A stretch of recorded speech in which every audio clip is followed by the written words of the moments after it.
Picture चालू करो बे।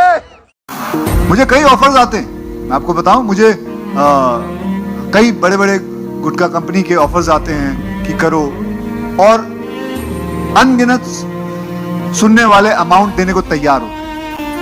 आज इतना बड़ा एक लाइन यहां जुड़ा हुआ है, स्वस्थ भारत, तो उसके लिए मैं ये काम नहीं करूंगा, गलत काम नहीं करूंगा। बाबा रे बाबा रे बाबा, देवा देवा देवा, तो राम निकला रे, देव मानुस निकला। रुको जरा, सबर करो। देखें कौन नया खिलाड़ी आया है।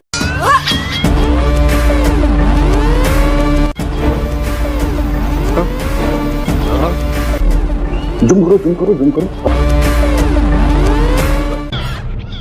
क्या माइला मार साले का खोपड़ी तोड़ साले का। मेरे भाई की अभी बेटी हुई नीस, मैं उसके लिए डायपर लेने के लिए गया तो मेरे को रियलाइज हुआ बहुत महंगा है भाई, 15 रुपए का एक डायपर। इस तरह वो पॉटी करते हैं, मेरा गूगल पे में से 15 रुपए कट रहा है। क्या बात कर रहे हैं? एक और चीज बताता हूँ आपको, पता है डायपर के ऊपर 12% का जीएसटी है।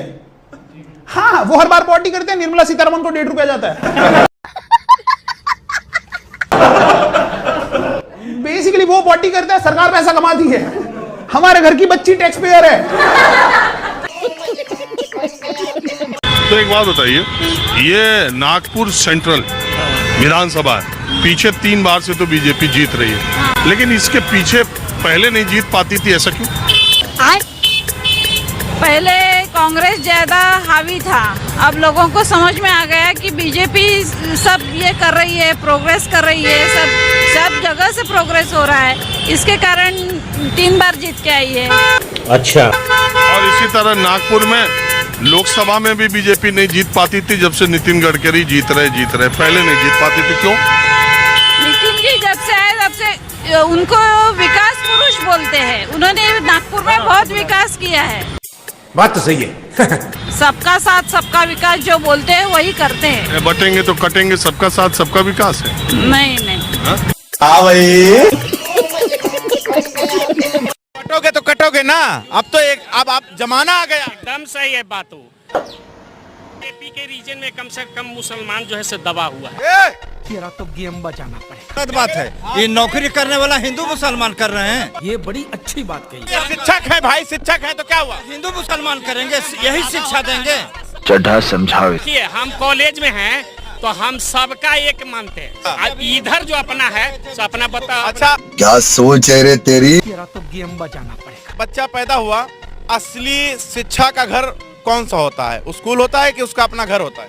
Good question. नहीं, शिक्षा का ही है भाई, स्कूल है। क्या करूं मैं इसका? अपना घर नहीं होता है, अपना घर, माता पिता नहीं है, कैसे गुरु है भाई? यह भट्टगवार पहला शिक्षक माता पिता है, माता ये बता रहे हो स्कूल है, तो बता लीजिए। वाह रे गुरुजी, वाह रे। मोदी जी के स्कूल में ऐसे टीचर होते हैं। चलो भाई देखो अब मैं क्या करता हूँ। महाराष्ट्र में पहले बीजेपी के 185-90 कैंडिडेट लड़ रहे हैं। अगर बीजेपी को खुद से ही आ गया 145, तब क्या करेंगे? हुआ है ना, 2014 में भी हुआ, 2019 में भी हुआ। क्या दर्द है तेरी आवाज में छोरे। नहीं, अजय आलोक जी को सुन रहा था और बहुत तेज हंस रहा था। एक मुंगेरी लाल हुआ करते थे, वो बहुत हसीन सपने देखते थे, ख्याली पुलाव बनाते थे। क्या बात कर रहे हैं? वो कहते थे कि घोड़े पर बैठूंगा, घोड़ा उड़ेगा, फिर उड़ते उड़ते हाथी पर बैठूंगा, हाथी उड़ेगी, फिर बैठे बैठे ऊंट पर बैठूंगा, ऊंट भी उड़ेगा। अरे 145 अकेले लाऊंगा, सरकार बनाऊंगा, बजाओ बच्चों ताली। अभी लहरों की बात कर रहे थे अजय भाई। अरे लहरों का तो कहना है, न माझी न रहबर न हक में हवाएं, है कश्ती भी जर्जर, ये कैसा सफर है। बीजेपी की मुफलिसी का आलम तो देखो, न पाने की चिंता न खोने का डर है। मैं गंदी नाली का कीड़ा। आज कांग्रेस की नेता सोनिया गांधी, अच्छा, राहुल गांधी और खड़गे जी से जवाब चाहता हूं। ठीक। क्या वो अपने नेता गुलाम अहमद मीर से सहमत है कि 450 रुपया में घुसपैठियों को गैस सिलेंडर देंगे? डला पीछे मुद्दे देख। ईद के मौके पर, मुहर्रम के मौके पर 2 गैस के सिलेंडर मुफ्त दिए जाएंगे, 2 गैस के सिलेंडर। तो पहली बात तो ऐसे लोगों को आप उतनी गालियां दो जितनी आपको आती हैं, जितनी नहीं आती लोगों से पूछ कर दो। अगर हम करें तो करें क्या, बोले तो बोले क्या। झूठ बोलो, बार बार झूठ बोलो। मोदी जी के कार्यकाल में बताइए 10 साल में मतलब एक भी काम नहीं हुआ। कुछ नहीं करा अरे एक काम तो हुआ होगा। कुछ नहीं झूठ बोलने के अलावा नहीं करा। अरे एक काम तो हुआ होगा। कुछ नहीं झूठ बोलने के अलावा सब दूध मत चलाओ, दीपक मत चलाओ, हमारा पैसा वेस्ट हो रहा है। इन्हीं को मैं कह रहा हूँ, ये खुद इंदिरा गांधी के साथ के हैं। ये इंदिरा गांधी के साथ के हैं। इंदिरा गांधी ने इमरजेंसी लगाई थी, वो ठीक किया था। अनुशासन पर्व था। अरे सिख भाइयों को मारा गया था, कैसी बातें कर रहे हो। जो देशद्रोही होगा उसको मारेंगे। अरे जो देशद्रोही को मारेंगे, सरदार जी तो हमारे भाई है। किसको मारेंगे? किसने मारा है? किसको मारा? सिख भाइयों को हमारे को मारा था हमने भिंडरा वाला नहीं आएगा इसमें कोई, हमारे सिख भाई हैं। के लोगों ने मारा, बीजेपी के लोगों ने। मोदी तो बेकार आदमी है, बिल्कुल करना वहाँ पे। राहुल गांधी पप्पू है, राहुल गांधी पप्पू है। जली ना, तेरी भी जली ना। चलो मैं दिखाती हूँ क्या वहाँ। इस तरह का प्रधानमंत्री कभी देखा है आपने, जो ऐसे लगता है कि परेश रावल से ट्रेनिंग लेकर बैठे हैं पार्लियामेंट में भाषण देने। क्या बात कर रहे हैं?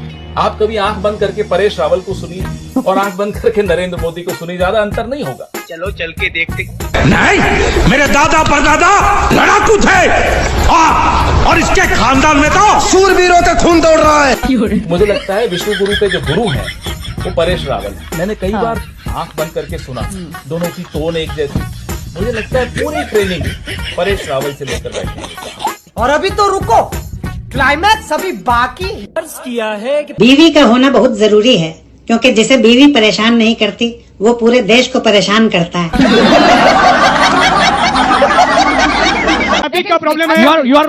पुणे में बस के लिए पीएमपीएल कंपनी है, हम लोग 800 नए बस के ऑर्डर दिए। पुणे में मेट्रो का जो विस्तारीकरण है, पुणे से बाहर कई किलोमीटर तक हम लोग मेट्रो लेके जा रहे हैं। पुणे में पोल्यूशन के समस्या के लिए हमने नदी के साइड में प्लांटेशन करने का प्लान बनाया हुआ है। तेरा तो गेम बचाना पड़ेगा। 40,000 करोड़ मेट्रो का प्रोजेक्ट जब शुरू हुआ उसके 2 साल में मेट्रो कंप्लीट होना चाहिए था। आज 7 साल हुए। 3 सालों से पुणे की कारपोरेशन का काम बंद है, क्योंकि वहां कारपोरेशन का इलेक्शन नहीं किया। पूरे महाराष्ट्र में जो लोकल बॉडी करना चाहिए था काम, यहाँ रास्ते पे जो कुछ समस्या है, बस की समस्या है, कहां से बस लाके घुमाओगे कहां लोगों के सर पर? यहाँ रास्ता नहीं है, इतने कम किलोमीटर के रास्ते हैं, दिन ब दिन रोज गाड़ी आ रही है, इनको समझ नहीं आ रहा। 40,000 सिर्फ ओला उबर की कार्स है, 7 लाख प्राइवेट कार्स है। यहाँ जो लोग हैं उनके तादाद के बराबर गाड़ियां हो गई, इनको क्या प्लानिंग आता है? ये गजब बेइज्जती है। दिक्कत क्या है मोदी से? 10 साल हो गए और वो दावा बहुत करते हैं, काम बहुत हो रहे हैं। दावा नहीं चाहिए सर, काम चाहिए। आपको लोगों ने पार्टी विद द डिफरेंस करके आए थे ना। पार्टी विद द डिफरेंस क्या होता है? जो घोटालेबाज लोग हैं आप उनको अंदर ले रहे हैं। दूसरी चीज, लोगों को जो सुविधाएं चाहिए, 1500 रुपए किसी ने नहीं मांगे थे सर। लोगों ने मांगे थे रोजगार, हमें रोजगार दीजिए, हमें एजुकेशन दीजिए, अच्छी हेल्थ सर्विसेज दीजिए। वो तो किसी ने नहीं मांगे थे। जो मांग रहे हैं वो नहीं दे रहे, जो नहीं मांग रहे वो तो दे देते। अच्छा ये बताइए, बीजेपी को कभी वोट दिए थे? कभी नहीं, मेरे दादाजी के समय से नहीं दे रहे हैं, क्योंकि इनकी पॉलिसी हमें पता है कि ये लोगों को बांटेंगे। गजब बेइज्जती है। वो कह रहे बात कांग्रेस रही है और ये नारा भी दे रहे बटोगे तो कटोगे, एक रहोगे तो सिर्फ रहोगे। भैया तो 70 साल की पार्टी अब तक कितने बढ़ गए और कितने कट गए? इनके समय तो कभी हिंदू खतरे में नहीं आया था, कोई बटा नहीं था, कोई कटा नहीं था। ये अभी क्यों, ये 10-15 साल में क्यों ऐसा हो रहा है कि बट रहे लोग कट रहे? तो यानी हमारा प्रधानमंत्री थोड़ा कमजोर है, शायद वो रोक नहीं पा रहा है, या लोगों को खुद ही बांट रहा है कि डिवाइड एंड रूल जो अंग्रेजों की पॉलिसी थी, शायद इन्होंने बहुत जोर शोर से इन्होंने एक्वायर कर लिया। वो कह रहे पूरे गठबंधन का एक ही तरीका है, महाराष्ट्र को लूटो, पैसा कमाओ। और वो तो ये भी नारा दे रहे कि कांग्रेस की जहां जहां सरकार है वो राज्य उनके लिए एटीएम बन जाता है, पैसा कमाओ और चले जाओ, जनता के लिए काम नहीं करना। सर इन्होंने तो महाराष्ट्र लूट के खा लिया है। हमारे सब बिजनेसेस गुजरात लेके चले गए। हमारे एक जो रोजगार देने वाले थे, जमीनी मुद्दे थे, लोग जो युवा लोग थे जिनको आस लगाए बैठी थी कि यहाँ पे कोई बड़े बिजनेसेस आएंगे, उनको तो ये गुजरात ले गए। फॉक्सकॉन का एक प्रोजेक्ट था बहुत बड़ा, नागपुर में आने वाला था, वो तो लेके भाग गए। और ये कहाँ के ये बात कर रहे हैं कि हमारा गठबंधन कांग्रेस ने ये किया, कांग्रेस ने वो किया। तो बात कर रहे हैं महायुति की लहर चल रही महाराष्ट्र में। कोई लहर नहीं सर, कहाँ लहर है? हमें तो झोंका भी नहीं लग रहा है, लहर कहाँ से आ गई? लोग डिसाइड करेंगे ना। आप कहां से डिसाइड करने लग गए कि लहर चल रही है, सुनामी चल रही है, कि बवंडर चल रहा है?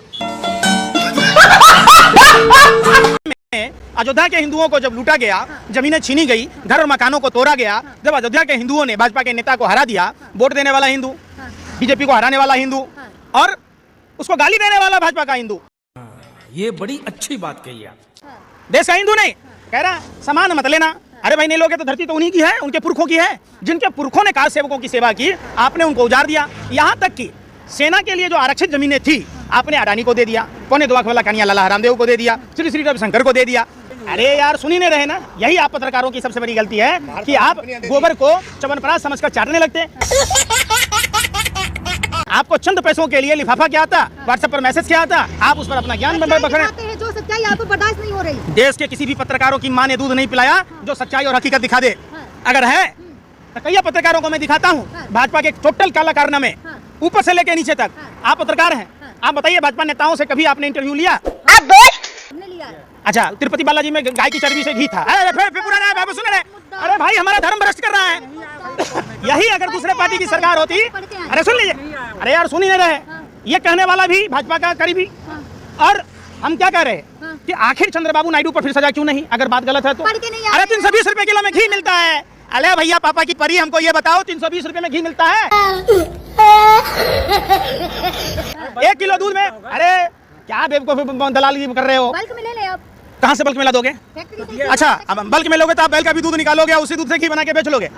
और उसमें गाय की चर्बी, सुअर की चर्बी, मछली की चर्बी से निर्मित घी था, जो तिरुपति से लेकर अयोध्या तक दूषित किया गया। क्या बात कर रहे हैं आप? उस पर कभी भाजपा नेताओं से नहीं पूछे? अगर गैर भाजपा की सरकार होती तो ये भाजपा आरएसएस के लोग और आप लोग यही सड़क पर नाक दर रहे होते।